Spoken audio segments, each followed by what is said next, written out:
thank you for coming along to this special lecture by Professor John Keane entitled The New 21st Century Despotisms. Professor Keane is one of the leading thinkers and scholars of democracy. He is a professor of politics at the University of Sydney, where he also directs the Sydney Democracy Network, and he also holds high-level affiliations at other global universities. As a scholar, Professor Keane has written many influential books and articles which have contributed significantly to our capacity to understand democracy and how democracy is changing over time.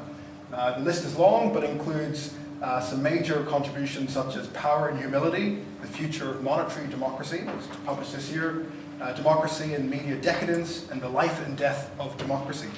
Professor Keane's lecture will discuss the state of democracy around the world, which is obviously a very pressing question. And in terms of format, Professor Keane will speak for 40 minutes, and we'll do questions and answers afterwards. We'll just adjust because we're running a bit late. And we'll see how things go in terms of timing. But before passing over to Professor Keane, I'd like to thank the sponsors of this event. So that's the Alfred Deakin Institute and the Electoral Regulation Research Network. And now please join me in giving Professor Keane a very warm welcome.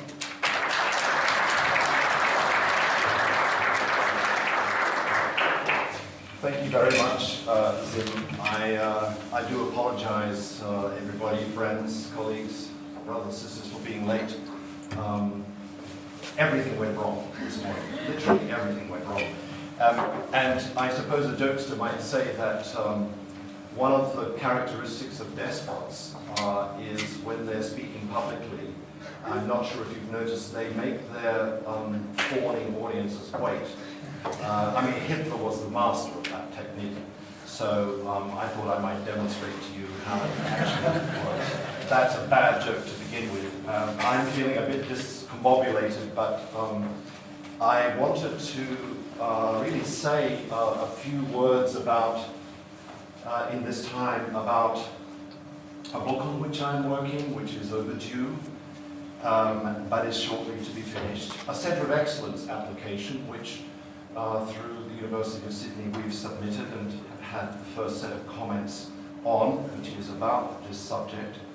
And I think a topic as well that speaks to a global development about which you're all aware, summarized using D words by Bill Emmott in a recent book called The Fate of the West. Bill Emmott was the former editor of The Economist, where he writes about the democratic West. He's thinking of the Atlantic region as currently, and I'm quoting, demoralized, decadent, deflating, demographically challenged, divided, disintegrating, dysfunctional, and declining.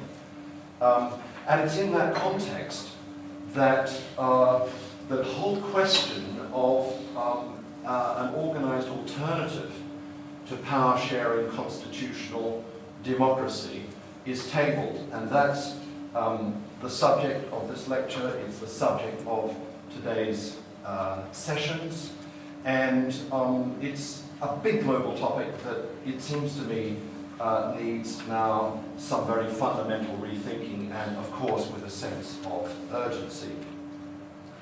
I want to violate some standards of comparative politics by clumping together a series of polities that are not usually brought together, that include Russia and China and Saudi and several other Gulf states, Central Asian republics, outliers like Singapore, Orban's Hungary, Vietnam, and I would say growing numbers of polities living in the shadow of the dynamics that I'm going to try to summarize to you in the next half an hour or so. The question of this Sydney-based project, and the question of my research for the last several years, going into, so to say, enemy territory, is what kinds of polities are these? What kinds of power relations do these polities have in common? For a while, I did think, and I had a PowerPoint, which is now too late to put up, I did think that if you looked at the geography of these regimes, that you would see that this is a Eurasian phenomenon. with, of course, historical roots. But I have come to think in the last several years, because of some of these big global developments that are going on, that actually what I'm about to describe to you is a global issue, and it's a global problem. And I'm going to use this word despotism because it seems to me it, as a descriptor, it has a real purchase, it has a bite, it has some normative advantages, which I'll try to explain. And that this, therefore, is not a Eurasian problem. It's actually a global problem, and I'll try to justify this as well as I can in this short time. To begin describing, probing, doing an anatomy of these regimes and what they have in common, it's important, I think, to begin with what they are not. I don't think that these states, Saudi Arabia, Iran, China, they are not sovereign states. They are actually entangled with one another. And as despotisms, let me begin using the word, as despotisms, they are heavily entangled also with so-called democracies. There's a rumpus going on in Europe at the moment about German arms sales to Saudi.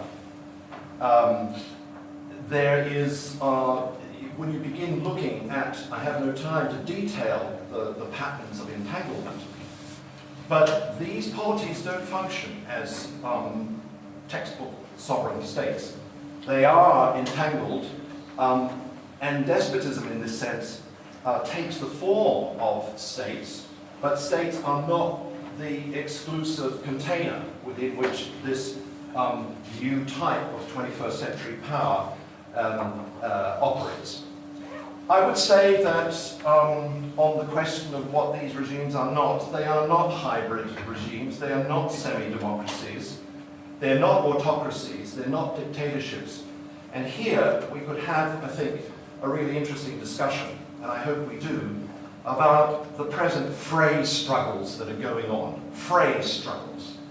You know, not class struggles, but struggles over language, you know, the language through which we name these states and this form of power. And I remind you that every, historically speaking, say in modern times, every period of social, economic, political upheaval and breakdown are periods where neologisms appear and where there's a great contestation over naming things.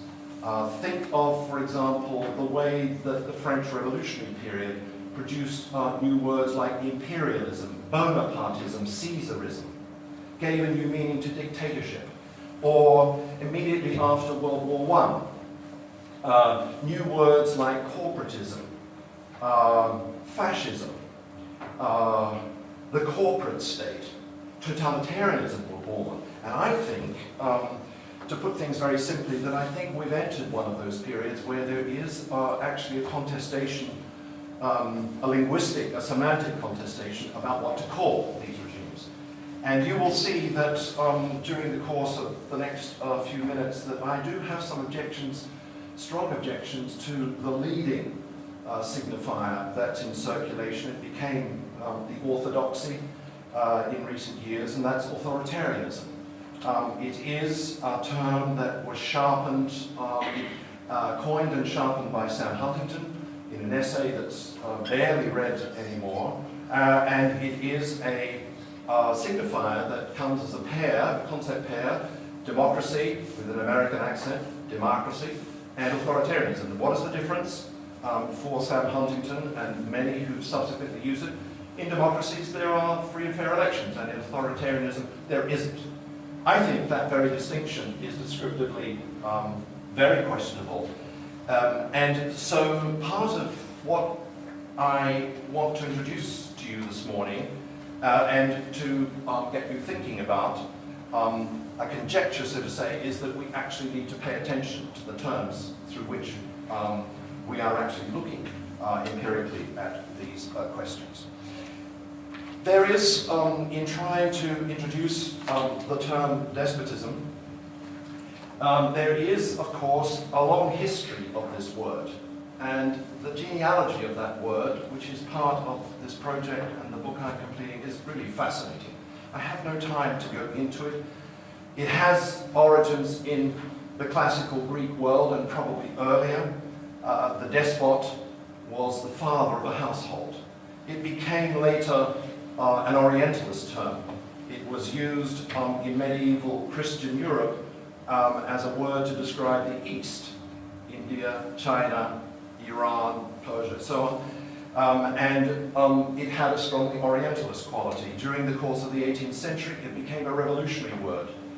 Between the American and the French Revolution, it becomes a fighting word to describe a type of top-down power that is dangerous. It's thoroughly modern because it's a form of power that seduces subjects, that it generates loyalty, that despotisms are systems of voluntary servitude.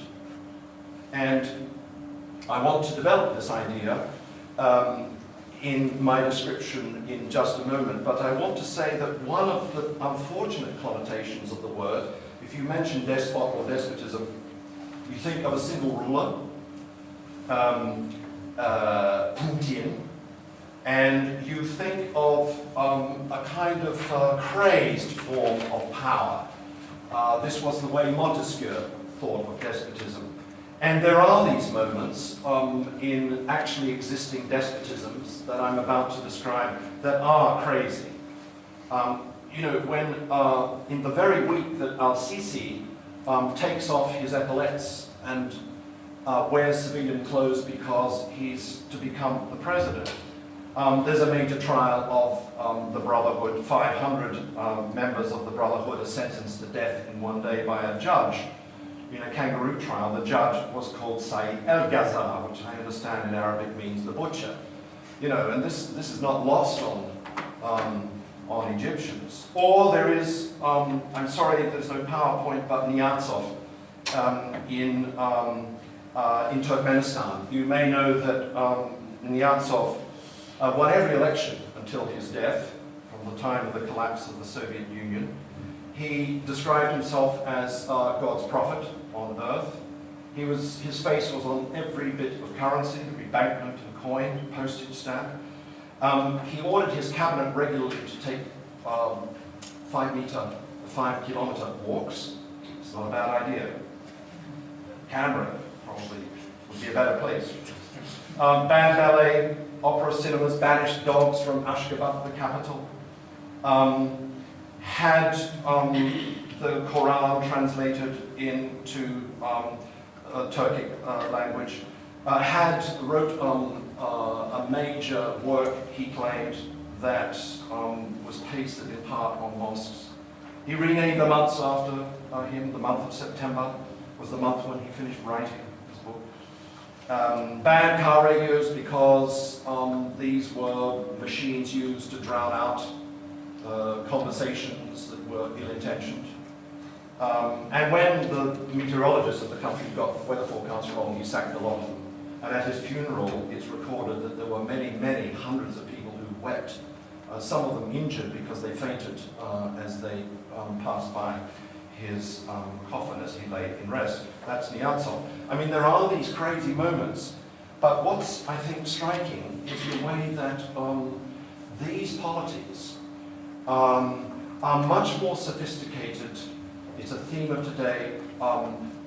Management of peoples, intelligent forms of power, of top-down power and rule, that see themselves as trying to perfect the arts of control of millions of people, and doing so through a whole range of new techniques, some old and some new techniques. And to summarize this, if you please, Zim, give me 5 minutes, guillotine me, because I rudely made you all wait, and I'd really like to hear collectively what you have to say about this. But there is there are two handfuls of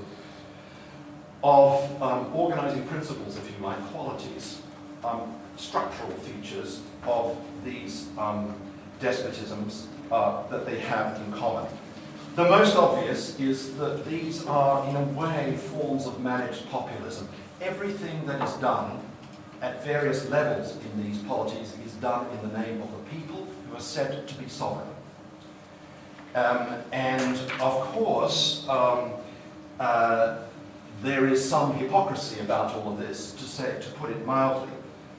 But the cleverest despots of our time know that it's not enough to have the secret police and the army on your side, that it's not possible to rule durably through time by force. They have a recognition of the Hannah Arendt principle that power of institutions only comes because of the consent, tacit, so to say, or explicit consent of the people over whom those institutions govern. And the great danger that is felt, I think it's true for China, as it's true for Putin's Russia, as it's true for the Crown Prince, the new Crown Prince of Saudi, for instance, is the fear that people in large numbers will withdraw their consent and the institutions of that state will be paralyzed. What is intriguing, I think, is that unlike totalitarian regimes of the 20s and 30s through to Pol Pot, these polities are specialized in encouraging people to be quiescent. Not mass rallies of the Third Reich variety, but quiescence. Locking people down in family life, in consumption, shopping malls, in work, and keeping to themselves. Grumbling is okay, and actually lots of bellyaching goes on and is well recorded in these polities.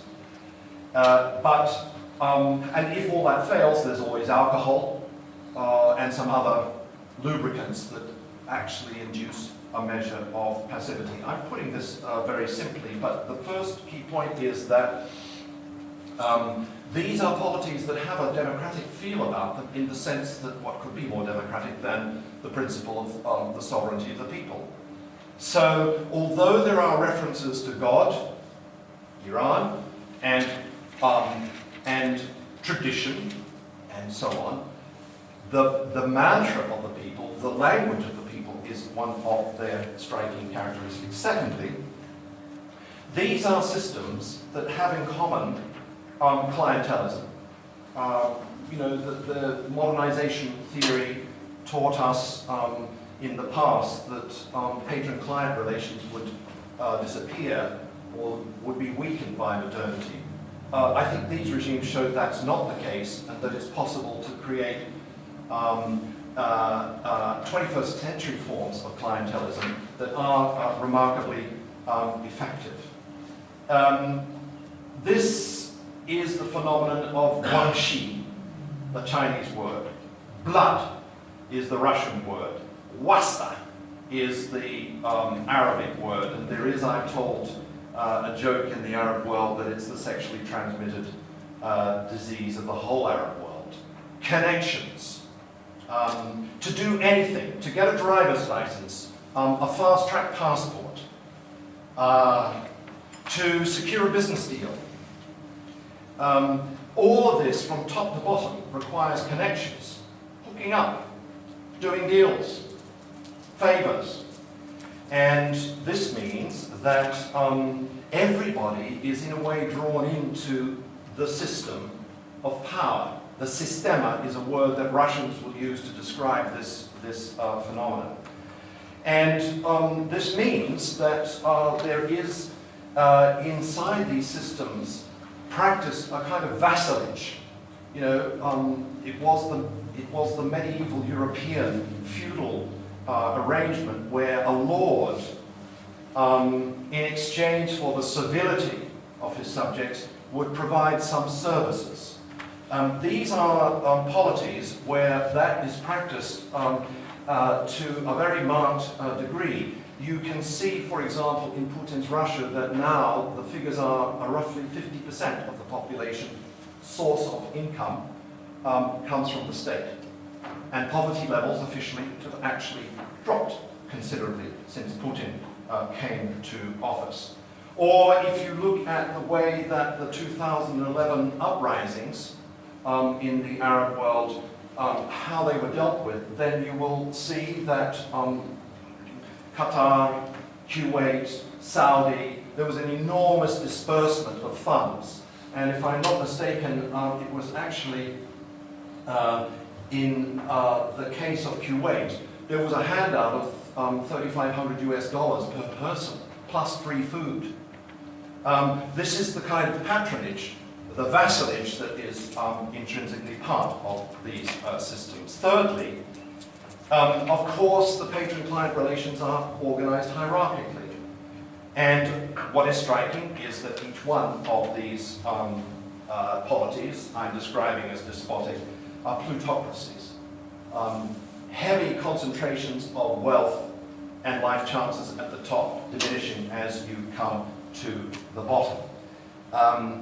These are polities where these are forms of state capitalism.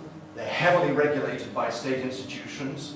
There is, strictly speaking, no bourgeoisie in the sense of Karl Marx, because property owners depend, and their businesses depend heavily on the legal and political and clientelist relations of those polities.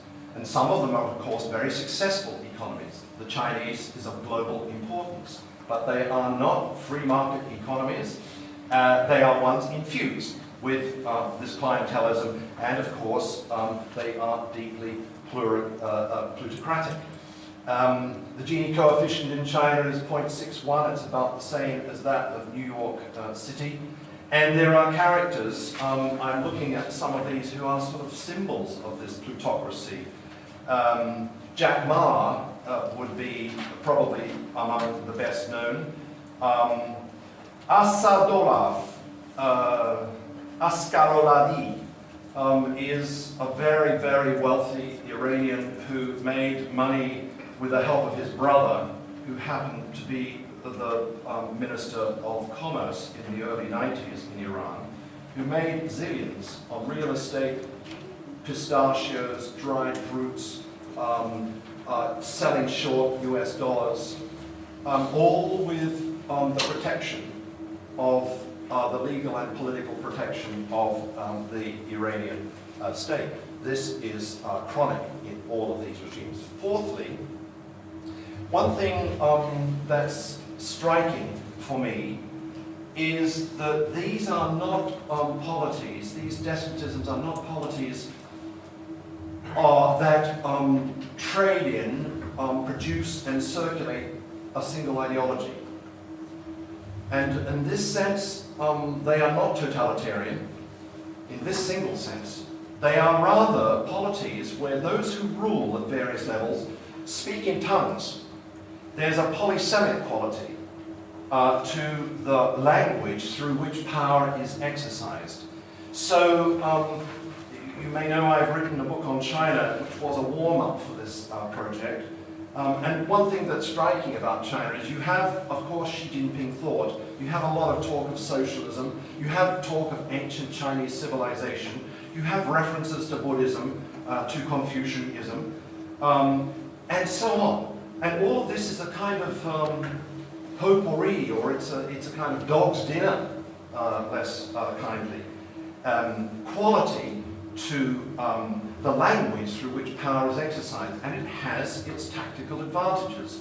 It means, depending on which way the winds politically are blowing, you can be one thing at one time and another thing the next moment. And had I my PowerPoint, I would have shown you a picture of Vladislav Surkov, who is Putin's right-hand media manager. Calls himself a postmodernist, has written a novel, and is really, from the beginning, the master of this polysemic government. Here, I just want to point out that, the Max Weber thesis that every form of power has a single mode of legitimation, I think does not apply to these regimes. It's the polysemic quality that's very striking. So that, in the case of Surikov has, as a dramaturg, has kind of portrayed Putin and Putin's Russia as a managed democracy. That's Surikov's phrase. Sometimes there's a fascist quality to the ideas, old Russian fascism. Then there is an arts festival that contains globally, all this interesting stuff that's quite at odds with the Orthodox Church, for instance. There is, of course, a World Cup that's held, and so on. So that the whole life within these despotisms feels polysemic. Peter Pomerantsev, who is a London-based Russian journalist, has written a very good book on this, and I quote from him, "The Kremlin's idea," he says, on this question, "is to own all forms of political discourse, to not let any independent movements develop outside of its walls. Its Moscow," famous sentence, "can feel like an oligarchy in the morning, a democracy in the afternoon, a monarchy for dinner, and a totalitarian state by bedtime." And there's something, I think, it captures the reality of this. A fifth point is that each of these polities, these despotisms, have a middle class, and some of these are sizable. And to put it very simply, these middle classes are entangled. You will meet them in Dubai or Doha en route to somewhere. They are middle classes is a definitional question, but they feel themselves to be wedged between the oligarchs and those beneath them, to put it roughly. They are sizable.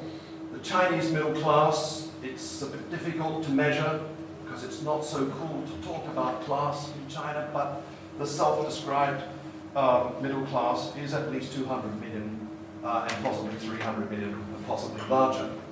This is pretty sizable, to say the least. And what is interesting is that the Seymour Martin Lipset, Barrington Moore, Aristotle, to Frank Fukuyama view that the middle classes, on balance, all things considered, like liberty and they like democracy, I think doesn't apply.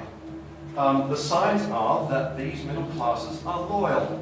And they're loyal because they benefit from these polities. They have holidays. They come in large numbers to Sydney University. And I see them every day. And these are not wealthy people, but they have enough to travel and to spend some weeks in Aldalia, and they're interested and they take many photographs and they buy things, they clean out shops of baby food and other products and return to China. And in this respect, I think, one of the things that we ought to discuss is the behavior of the middle classes and why it is that they are loyal to these systems of top-down power. Sixth, every one of these, with a couple of exceptions, Brunei, Saudi, it may no longer be becoming an exception. Every one of them practices elections. They are, in Ashish Nandi's great phrase, they are cephocracies. Cephocracies. They practice elections, and this is one reason why the authoritarianism-democracy distinction seems to be empirically problematic. They practice elections, and they do so for a whole variety of reasons. And this happens also in China, at the village level, but also in other contexts, including inside the company of Alibaba. They have a democracy day. Why do these polities that are despotic, top-down forms of rule, why do they hold the elections? For a whole variety of functional advantages. It enables dissent at the top to be aired and dealt with. Electoral contests can settle old scores. It allows fresh blood into the system, budding accomplices of power, we could call them. Elections are ways of distributing patronage. They are early warning detectors.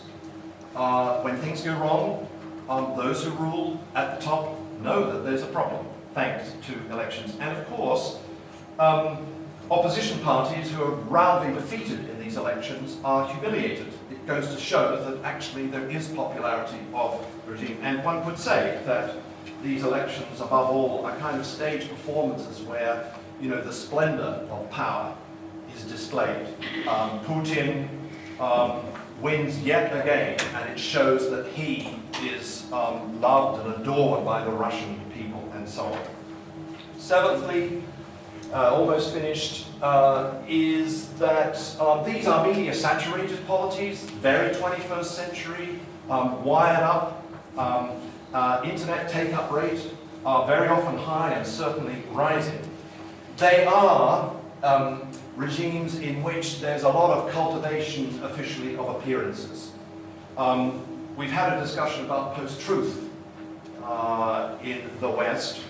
If you talk about post-truth, I've done it in China, people smile and roll their eyes. It's like, yeah, it's interesting you're having this discussion, but we do this daily. We have lived like this for a very long time. You know, the production of lies and bullshit, and silence about topics, the vaudeville of performances, these are regular, chronic features of these polities. Nothing is straightforward, nothing seems to be true. And they are polities in which there are big media industries. That's true for the Emirates, which has a very substantial telecoms media conglomerate operating inside the system. And they are also, of course, systems of censorship. Censorship is chronic. But one of the things that I've tried to write about, and I think it's important to understand, is that if you're speaking about Iran or China or Russia, one of the striking things is the way that when it comes, say, to the internet, there is actually a kind of regulated, almost repressive tolerance. Some things, there's a kind of smart censorship. Digital storms happen. They happen chronically, despite all of the censorship. And actually, there are signs of some toleration of these digital storms, so long as they don't touch on the really structural core of the system. So that, for instance, in the past month and a half, there's been a major scandal about vaccines in China. And it has actually produced effects. And it is part of life inside China that there are netizens who protest against corruption and who protest against, in particular, a pharmaceuticals firm that was peddling bomb vaccines to children. This happens chronically in all of these polities, including Singapore. Eighth feature, almost finished, these are police states. But striking is the way that there is, it's Sheldon Boland's phrase, there's an economy of violence. That is, there's a camouflaging of violence and its use. This is true at the very top of these polities. There is a kind of cold peace. I wish I had time to talk about this in some detail and talk about it historically, but in other words, there is an awareness that there must be no repetition of, say, the Stalin murders, or what Eugene Ionescu, the great Romanian playwright, once called rhinoceritis. That is, if violence is practiced at the very top, it has a tendency to get out of hand and nobody is safe. It becomes a kind of Hobbesian world at the top. And so there's a kind of peace deal. Not to use violence, but to use other techniques of dealing with the threat of removal and of resistance. It's why Putin has a food taster. It is why despots tend to surround themselves with family. Erdogan, I think his brother-in-law has just been appointed to the finance minister of Turkey. Why do they do this? Because it's their way of protecting themselves against the sort of Hobbesian unleashing of violence. It's also the case that lower down in the ranks of these polities, violence is camouflaged. These are not systems of systematic terror. There is a widespread feeling in many of them that life has improved. It's become more orderly. Life is better in Russia than it was during that democracy period after the collapse of the empire. And so what happens is that there are disappearances and there are cups of tea with censors. The models, I would say, are Singapore and Qatar. In Qatar, no political prisons. They don't imprison people. They have other techniques of dealing with dissent non-violently. And when it does happen, when violence does happen, it's done by unidentified thugs dressed in leather jackets or crimes are never solved. Case in point that I've been looking at is the case of a well-known banker in Moscow who a couple of years ago was kidnapped by a gang, taken to an unidentified location in Moscow, placed in a big barrel of wet cement and left in private, left to die as the cement hardened, and then a week later the barrel was picked up and it was taken to the Moscow River and dumped, and his body was found some years afterwards. Nobody arrested, completely unsolved a crime. That is quite typical, and you know, we could talk about Novichok and Salisbury, we could talk about Litvinenko. These are cases in point. And then finally, each of these polities, law is very important. Constant references to law, socialist legality, legalization, Russia. Everything comes clothed in law, and yet rule of law, in the sense of law being used to prevent arbitrary exercises of power, are in very short supply. These are systems of lawlessness, but they come infused with law. Now, and had I my PowerPoint, I would have given you some examples that are really astonishing about how law, courts, and legal procedures and the legal professions are mobilized to get things done, all with a semblance of law. Actually feels like a phantom system of rule of law. Do I have 3 minutes? Yes. I wanted to say, finally, a few things about this word despotism, which is probably leaves you scratching your head and completely unconvinced. Why can't we simply use the word authoritarianism to describe all of this? Well, you can. I do think that these are not fascist regimes, and there is a temptation just at the moment, you probably noticed, among journalists to talk about the rise of fascism. You know, that Orban's Hungary is heading in this direction, or Kaczynski's Poland is heading in this direction. I think this is a misdescription.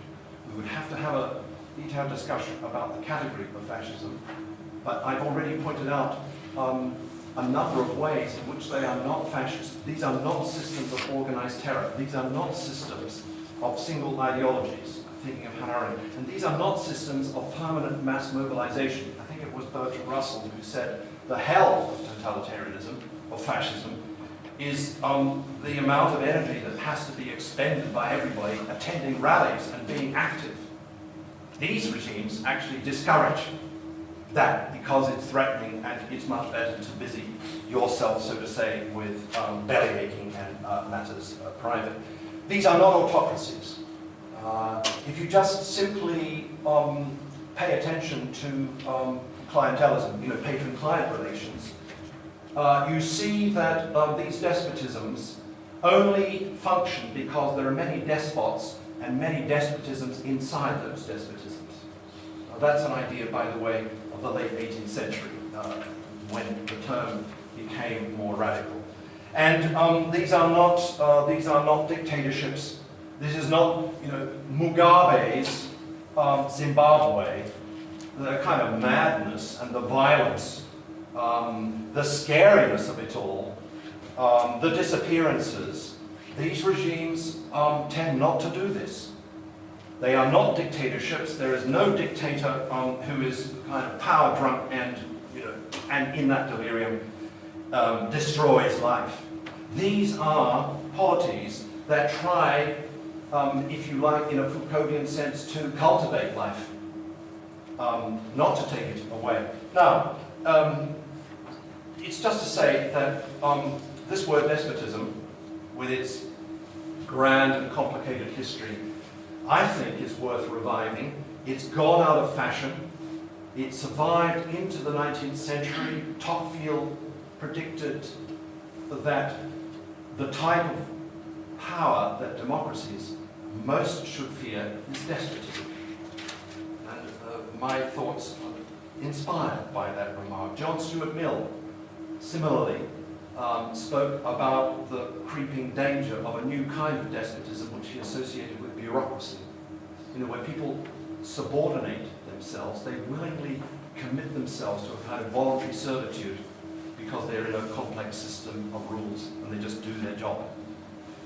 He bothered his head about that because it was, in his view, at odds with the spirit of representative government and democracy. So, if I can remember, I think there are 4 good reasons, at least, for doing some pearl diving to recover this term, this old term, that has largely been forgotten. Periodically it appears, but not, it's gone out of fashion. One of them, immediately, is that these are systems in which voluntary servitude is a feature, and I think needs to be researched. There is a kind of silent contract at work. There is a willingness to submit by millions of people to systems of top-down power, and that was, I think, the sting in the tail of the category of despotism. It's what worried Montesquieu. It's what worried all of the late 18th century Atlantic thinkers, and it bothered Tocqueville and others. The paradox is that a system of top-down power that's plutocratic, etc., where life chances are heavily stacked against most people, nevertheless commands, secures their loyalty. How does that happen? Secondly, I think that there is a normative question about authoritarianism and despotism. My problem, to put it bluntly, with the word authoritarianism is that the counterfactual is liberal democracy. That certainly is Huntington used it. So these are systems that are not liberal democratic. But why should liberal democracy be the norm for judging polities? What's the basis of its universalism? And by the way, it's easy to say this in these times, it's not going very well, is it? If the American model of liberal democracy is the normative counterpoint to, Putin's Russia, well, try that argument in China. It doesn't work very well at the moment because there are millions of Chinese who say simply, why would we ever want that kind of system with that demagogue? So one of the advantages, it seems to me, normatively, is that the concept of despotism pinpoints the problem of arbitrary power, and that's a universal problem. The abuse of power, how does it happen?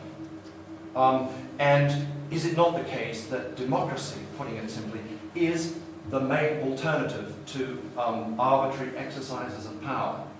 And you don't have to mention the word liberal or American liberal democracy to make this point. Thirdly, I do think the category, almost finished, raises tactical questions. How to deal with these despotisms. Force of arms, embargoes. I have some answers, but I can't share, and we should have a discussion about this. And of course you could say, well, actually, it's a form of power. It's clearly got the backing of millions of people in various contexts.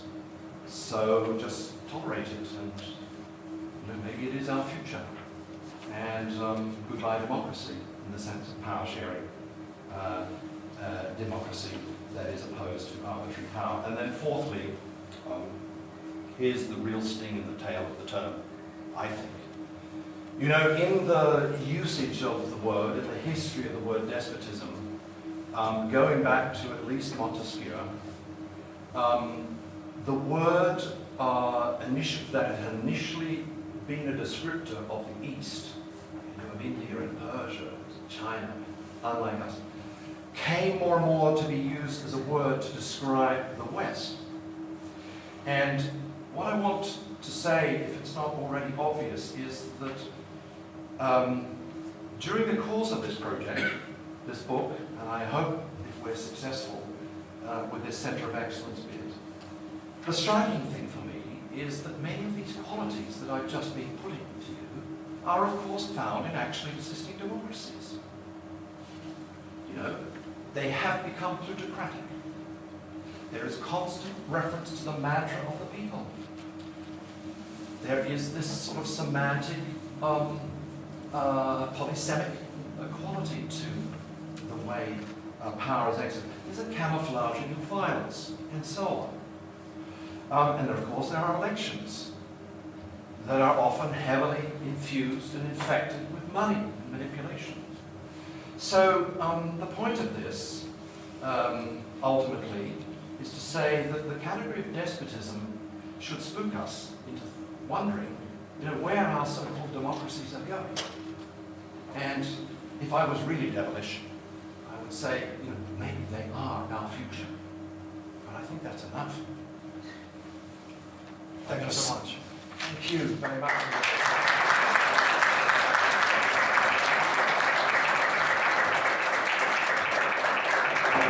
Thank you so much, Professor Keane. We will have a few questions before we conclude things. So maybe eight minutes of questions. Yep. How do you think the idea of despotism, ideas of despotism raised? How do you think On which ideas on? Of the new despotism? How do you think they interact with this idea of militant democracy that is becoming more as a constitutional method? I mean, and do you think it's militant democracy might represent a way of democratic or liberal democratic governments becoming or sliding into despotism? Yeah. Well, it's very much on my mind, as I'm sure it's on yours. And, you know, let's take the obvious case. Well, we could take a number of obvious cases. You know, I've been tracking the way Orban has transformed Hungary inside the European Union. And you know, you can call it an authoritarian regime. He calls it an illiberal democracy. He's got all the qualities of a new despotism. And he's managed to do it non-violently. He's managed to do it through elections. And the way he has done it is, you know, you rein in the judiciary. You make sure that the media platforms serve you. You create mates. You build up a plutocracy. You attack civil society. You get stuck into the Central European University. And so on. And you talk the people all the way. And it's a textbook case of a transformation that, you know, is going on in an important strategically speaking part of Europe. And I'm sure you all, I'm sure you and others, all of you, are thinking, wondering where does this Trump phenomenon lead? And I think it's a good thing to do to begin sketching scenarios, you know, to make sense of it. And it may be that, you know, the midterm elections and rule of law will bite back and he will be felled. It's also possible that a kind of Orban dynamic is now being unleashed in the United States. And, you know, look at the style of this, let's call him a despot. You know, look at the style. Tries to stack the judiciary, attack on all media platforms that don't agree with him. That's by definition fake news. Tame the Congress. Attack those parts of civil society that are satirical of his power. National Football League, Boy Scouts of America, Google. And, you know, were this to succeed, this is pretty significant. And to say just one extra sentence, if I didn't put it clearly enough, but these despotisms are kind of phantom democracies. They have a certain democratic feel about them. It's the reference to the people and so on, and the elections. And that will surely continue in the United States. Much depends on the resilience of those flanking, I would say, monitoring institutions. How resilient and robust can they remain? And this is a great political question. Sorry, it's a long-winded answer to your question. Farhan, and then Ben. Hi, John. How are you? I really like your presentation. I mean, it's reopening doors is always an inspiring. I have But a few comments. Well, at the end of the day, I mean, I really like your evolution of the term, following like as Greenfield does with nationalism, like how despots were understood. yeah, So far, I really like that. Very, very nice. I like the definition that you give. And at the end of the day, and at the end of your talk, it was a bit grim, right? Like the panorama seemed sad. And you said you had some suggestions on how to improve. Yeah. Some pursuit. So I'm going to ask you a bit on, you mean like, give you some hope, like with the first one. And then the second is just a note, and it's going to be very brief, but you started the talk stating that Huntington was the guy coining the term of authoritarianism. It was Dave, right? Just for the it was. on leave at the university in the 60s, 70s. Yeah. So, Yeah, and yes, and yet you see the same understanding of the term. yeah, but you said that he was the first one. Okay, So, one this is. Bless him. Pretty cool. Yeah. I mean, this is not, there's no space to talk tactics here. But I do think that one, from the point of view of ethics and institutions and the spirit of democracy, there is one obvious implication, which is that cleaning up the Augean stables of actually existing democracies would be among the most effective ways of politically defeating this despotism. And inversely, to the extent that actually existing democracies become decadent and begin to tolerate and nurture these there are more qualities. To the extent that that happens, then this is the surest way to undermine their spirit and resilience. And I don't know, it depends on context. There are some contexts where there is, I think, you use the word hope, and I think there is a resilience. In our part of the world, probably New Zealand is a much more resilient place at the moment than this backwaters. That a Prime Minister can display her authority and win support for being normal, a woman who is pregnant, who doesn't stand for any nonsense, and then announces that by 2025 or 2030, Maori will be taught in every school as a contribution to multiculturalism and the recognition of difference, that democracy is about the recognition of difference. This really makes a difference. And there are middle cases, you can fall in love with Justin Trudeau, and maybe there's hope there. But, things are not going very well. Maybe Spain is, I need to talk about. It depends on the context, but I think, it would, to look at the repertoire of tactics, that would include, drone attacks, through to economic encirclement. Many of these are counterproductive. And I suspect that will be, when the historians look back on this trade war, the first signs of which we see, it's not going to bring down the Chinese polity. It will not. It might well do just the opposite. So cleaning up the Augean stable. Augean, is this a word we use? There's a lot of shit in an Augean stable.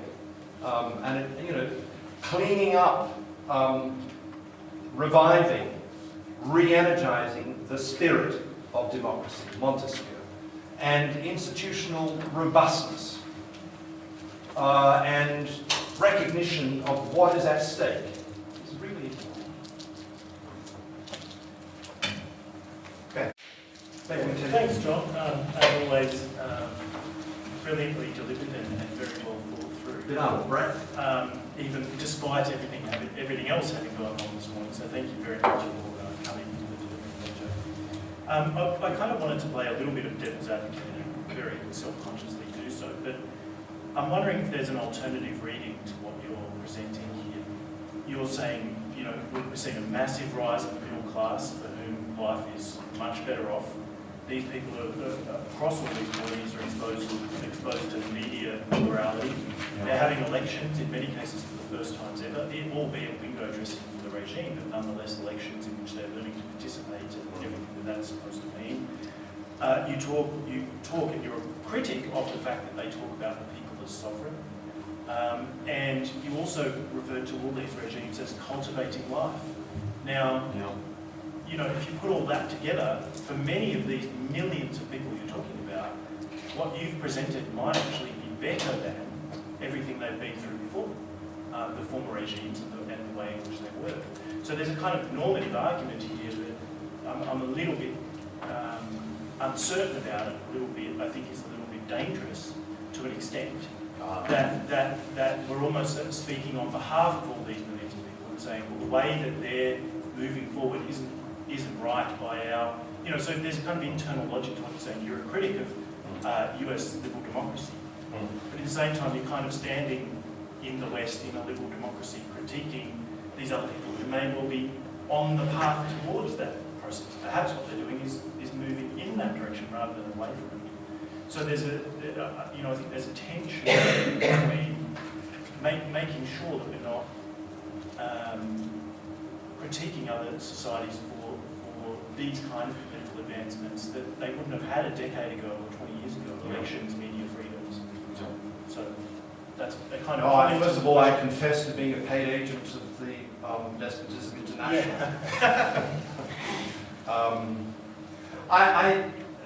I mean, the book will have a different feel about it, but I am, methodologically, first point, I'm trying to develop a kind of political anthropology of these regimes. I mean, how do they actually work? And I was never taught, in my training intellectually, I was never really taught much about this. I can talk to you about the Greeks on tyranny, and I can, we could have a discussion about Hannah Arendt on totalitarianism. I'm very struck by the originality of these, and there are some things I haven't well understood, and I've been trying hard to understand. And of course, the redescription of these regimes presents them in a light that may well be read as attractive. So this is the first point, that their originality ought actually to have some spooking effect, because they're, as it were, a lot closer to us than what we might have thought. I've been doing some testing of the word authoritarian. If I mention the word authoritarian, what do you think of? What do you think? The fist. Think of, some kind of dictator at the top. I think this is, this just doesn't grasp the internal dynamics. So this is the first one. The second is, which is logically separate, but you're right to say they're entangled, are the normative questions. And you could divine from this account this morning a justification for the new despotism. You could simply do that and say, well, yeah, I can see the functional advantages. I'd rather live in Qatar than in Tennessee. That's not my move, and it's not my predilection because I'm a liberal Democrat, because I'm not. I think the problem with liberal democracy as a set of norms is that it's not only contains a deep confusion. I just wrote a pretty sharp review of Yashamuk's book, where he says, you know, the basic problem is liberalism is being destroyed by democracy, all this popular stuff. And, you know, his understanding of liberalism is that it's the defense of rule of law and civil and political rights. No mention of property.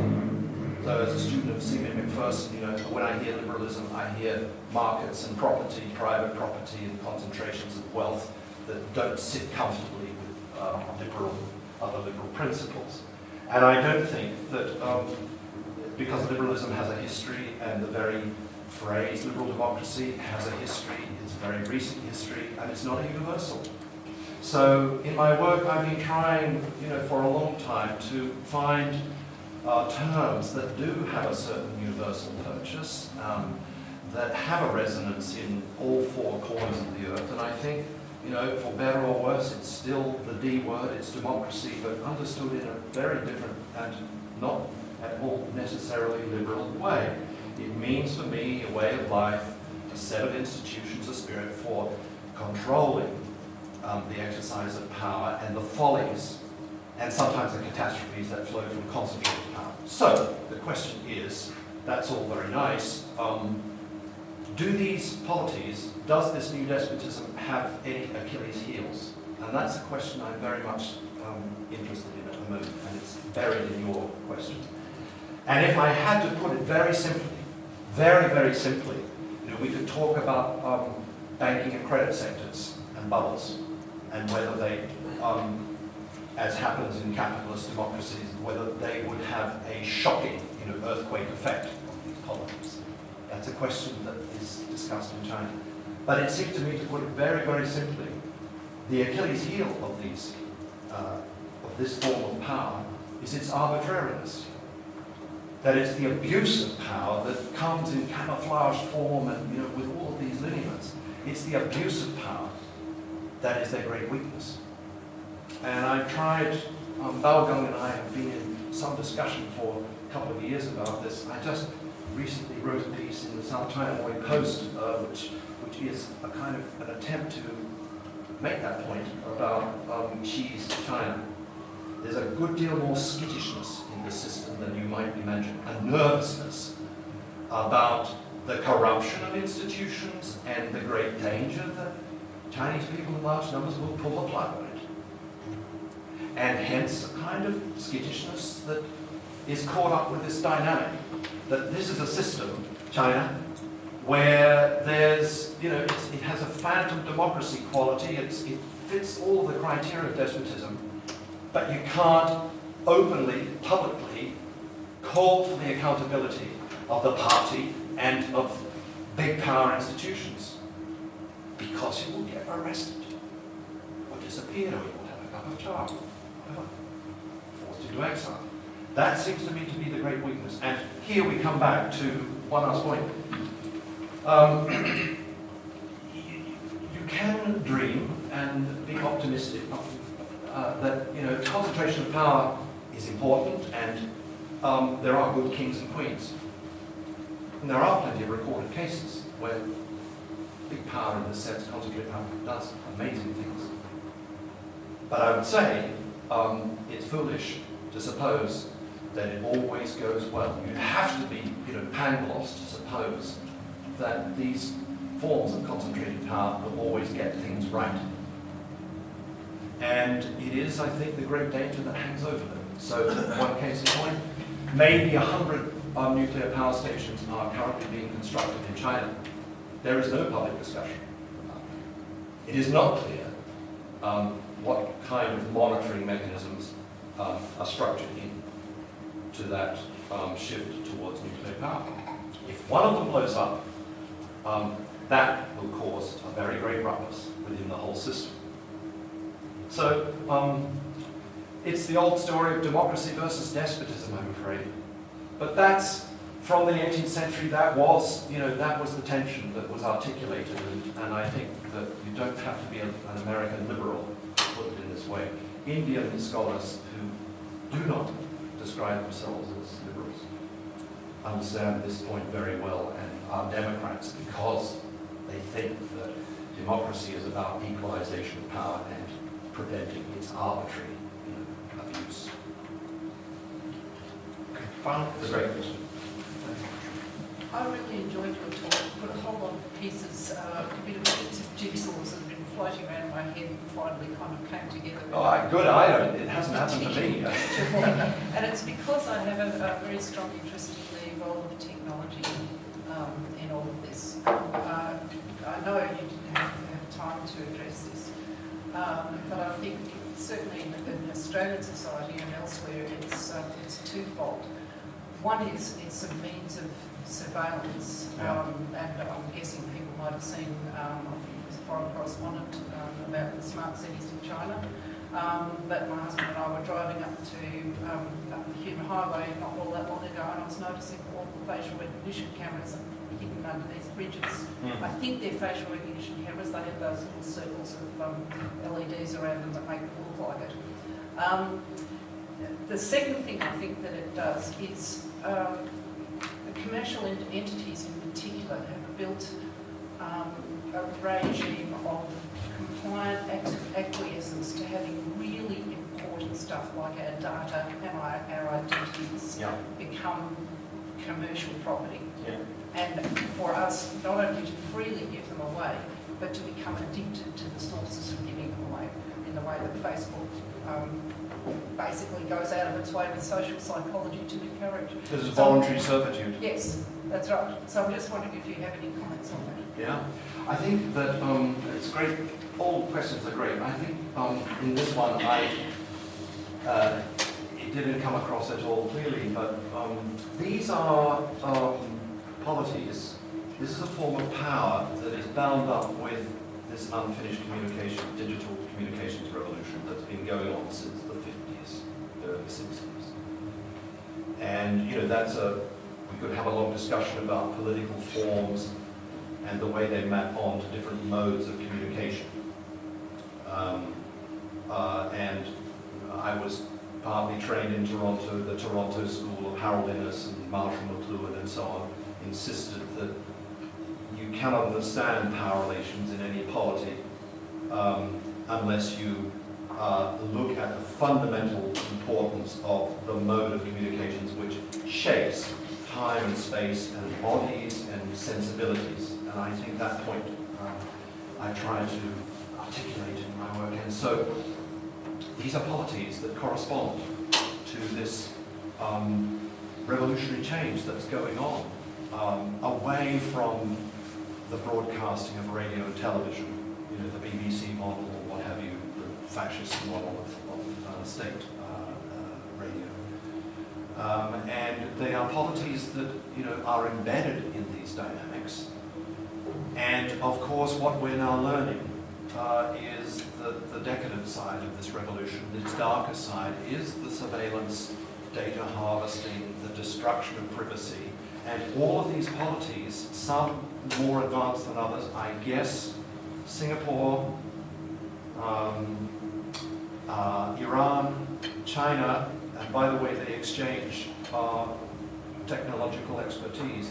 They are, at the cutting edge of these trends. These are surveillance states, that's for sure. But this revolution, that's the kind of depressing thing. And I don't think these are polities that are describable in terms of Orwell's 1984.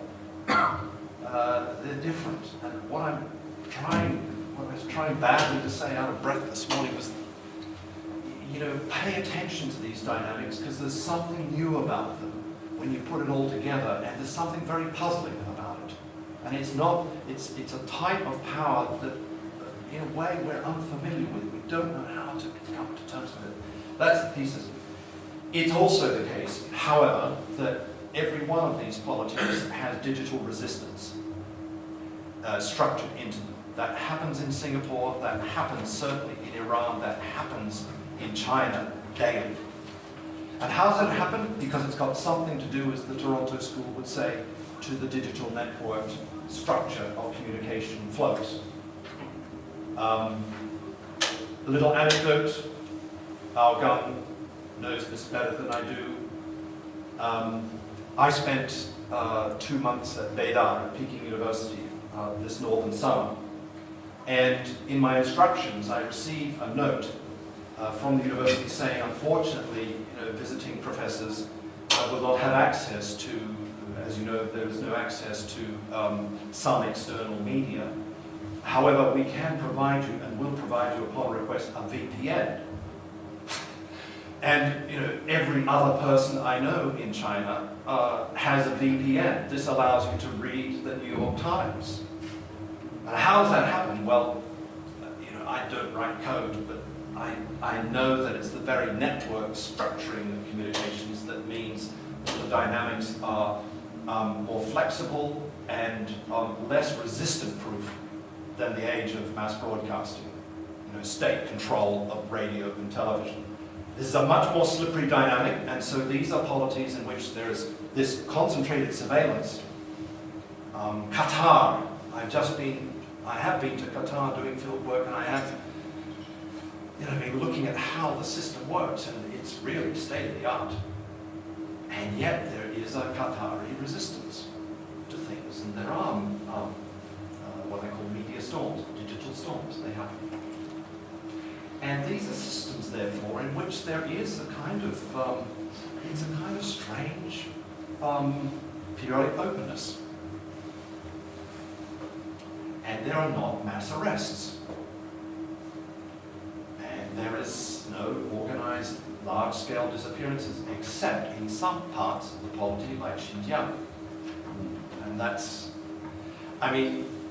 in terms of your dynamic, it would be interesting and important to look at those zones where there is a, more or less, it seems, a total victory of that surveillance model.